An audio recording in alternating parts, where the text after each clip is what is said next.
All right, what depressing topic do you have today in the sport that Rico ruined? No depressing topic. At least I don't think it's depressing. So we've talked about before with the college blitzes about teams that may surprise you, come out of nowhere, make the college football playoff. A lot of hype for some team we talked about. So let's just get to it, okay? All right. Athlon Sports decided to go out there and give you their predictions of who is going to make the playoff. We're going to start with the first round buys. I'm going to give you the teams and you let me know, yeah, you know what? This sounds about right. Makes sense. The first bye and the number one seed in the college football playoff this year will be Texas Longhorns, according to them. It's everybody's pick.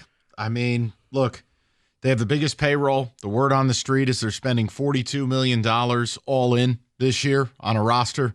Sarkisian's an elite play caller. I'm biased, though, and I'm admitting this to Rico and you, the listening audience. I still think Sarkisian bleeps himself in the biggest moments. So I'll go along with this, but Sark terrifies me in a big spot. You know what? I'm going to say no.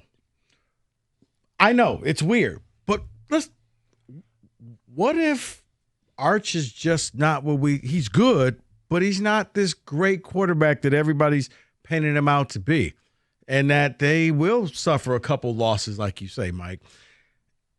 Yeah, I don't see it. You know what? Different conference now, SEC. You're going up against top teams. And David, normally when it's just that consensus team, that no-brainer team, it never works out that way. I'm going to say no. So the number 2 seed they're predicting will be Penn State. No. Hard no. As long as Mr. Garvey's your head coach, my answer is no. And I don't trust Drew Aller. Full stop. Show me skill players. Show me wide receivers. Show me a functioning passing offense. No. Last year even, they were still lining up an effing tight end in the backfield and running Wildcat. No. And I love Andy Kotelnicki, but Drew Aller, Rico can have him. No, I hope everyone heard that laugh underneath Mike's voice when he started there. That was amazing. Singleton and Allen's going to help them carry this team. David, I almost think you need them to be 2 just so you can have the letdown, just so they can lose that first game. Just because you did all of this and you still fell flat on your face. That would be entertaining. Oh, and I say that I'm going to say yes for that only because of there's really no great quarterback in the Big Ten right now. And this is a quarterback-driven college football is driven by the quarterback. So a lot of unknowns. I'm going to go, yes, Penn State is 2, but still will fall on their face. The number 3 seed they're predicting will be the Clemson Tigers. Yeah, they play in a dog water conference. You have a Heisman quarterback in Klubnik. I'll say yes. Yeah, what he said. I think that the ACC is theirs for the taking. Now, the number 4 seed here, Kansas State Wildcats. I hate Avery Johnson. I can't do it. He can't throw a forward pass. Gifted runner. It's part of the reason Will Howard left. He was going to lose his job to this kid. He's one of the highest rated recruits to ever go to K-State, if not the highest. I think he sucks. I can't do it. I'm out. Yeah, I'm going to say no as well. And this will be the final bye. I don't know where that final bye comes from, but I don't think that Kansas State's going to win the Big 12, so no. So the first round matchup here will be on the campus sites. We have the 9 seed Alabama at the number 8 seed LSU.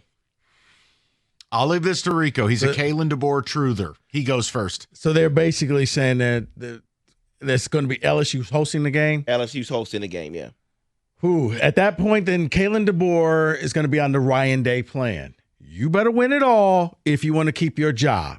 That was Ryan Day last year. Ryan Day didn't win it all. Ohio State, we're going for a new coach. For DeBoer, you got to get a quarter. This is your put up or shut up time. I'd like both. I'm more confident that Bama will be in there than LSU. With Nussmeier as your quarterback, though, would that be very disappointing season for LSU to get the A seed? Not higher than that? Well, you know what? Let me retract. I think both coaches would be on that Ryan Day plan. You better go out here and win it all, or we're firing you, because both programs are not about mediocrity. And to those two teams, those two programs, 10-2 is mediocrity. So the next matchup includes the number 12 seed, which is the group of 5 team here, Boise State at number 5, Ohio State. Just the question about Boise State being there is really important. The problem you run into now is who's even any good in the G5 level. You know, like I'll give you an example. Why is Liberty always in this conversation? It's because they have money. That's really what it comes down to. Now, I know at Boise they have the Pony Fund or whatever it's called. It's how they kept Ashton Genty. I got a hard time seeing him get back here.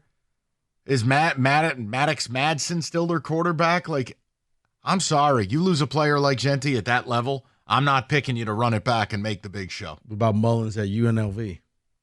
They don't have money.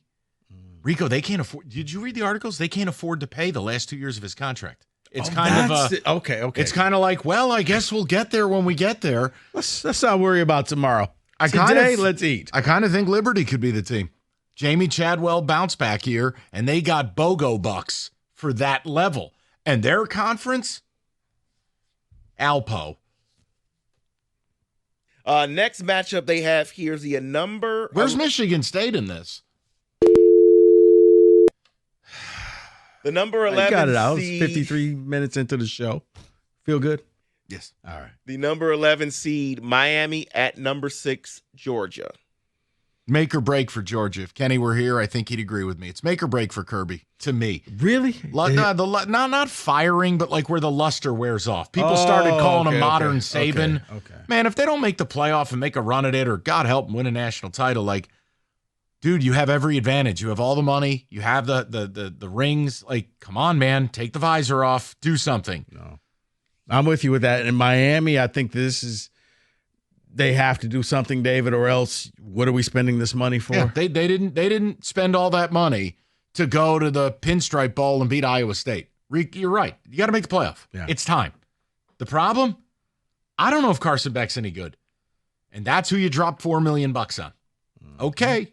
Show me. It feels a lot like Florida State when they went and got DJU. Like, this is where you want to go? I'm not going to slander Carson Beck. No. But because you have unlimited resources, and it's like you settled on a quarterback rather than going out and getting the guy.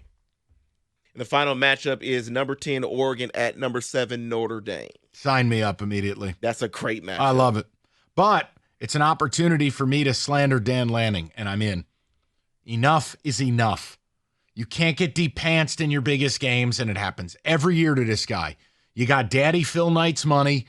Like, come on. They just signed Kobe's nephew or something who's a 5-star safety. That probably cost you $4 million. I would watch it because I love Marcus Freeman. I love Notre Dame, the tradition. I love the environment. See, for me, Oregon is going to show me a lot. If Lanning gets them there, then he is all that, because that means that you resurrected the career of Dante Moore. Because that's who their quarterback is right now. Wait, you mean 5-stars aren't guaranteed to automatically start and win 2 Heismans right from day one? No. Oh, my bad. No. We're just haters. Signed, Ron Paulus. So I'm going to close. Dino Cook. Ron Paulus. I'm going to close it out with this question because I truly believe this. You can let me know if this statement's true. Yeah. It's a wide open year in college football. There's not a set team that you're like, can I play the role team of Rico Beard for a minute in a non-insulting way? Oh, boy. You know what? Whenever you qualify something. No. I'm not racist, but. No. In a non-insulting way. Okay. David, I think every year is going to be this way because of NIL in the portal. Parity is back. You're not going to be able to stack chips. It's wide open, etc. Signed Rico Beard in a PGA polo shirt. Fair enough. Because, David, for the list that you gave, I would set the over-under at 3 teams you didn't even mention making the playoffs. Texas Tech. 3 teams. Guns up. A&M. 3 teams that pull off the Arizona State. Nobody. South Carolina wasn't on here. Right, but I'm saying, who had Arizona State last year? No one. And they actually played the most entertaining game. My question, kind of got screwed. How did Michigan not make it if Bryce Underwood threw 53 touchdowns? And yours came at 56. I'm doing it just for David. I know. Throw the ball to get that many touchdowns. Whatever, man. You don't know ball. He's going to win 3 Heismans. Yeah. Just for fun. That's That's a whole nother They're segment. putting too much pressure on the kid, but that's what the media bathwater people do. That quarterback room is. Oh, my point is Underwood could be amazing, but how about we let the kid breathe? Let him start. Thank let him you. I mean, it's not fair. No, it's not. But what? It doesn't matter because anything you say is perceived as hate. It's not hate. Well, I'm actually if like, he played for Michigan State, you would want him to play right away. No, and I would wouldn't. simply say no, not at all. because we'd get him killed. Right. I would. We might get him killed. I'd take him on a trip to Melting Moments and make sure he never made it back to the stadium for a year. Oh, you had the red shirt this year. That is your college football. Thanks, blitz. David.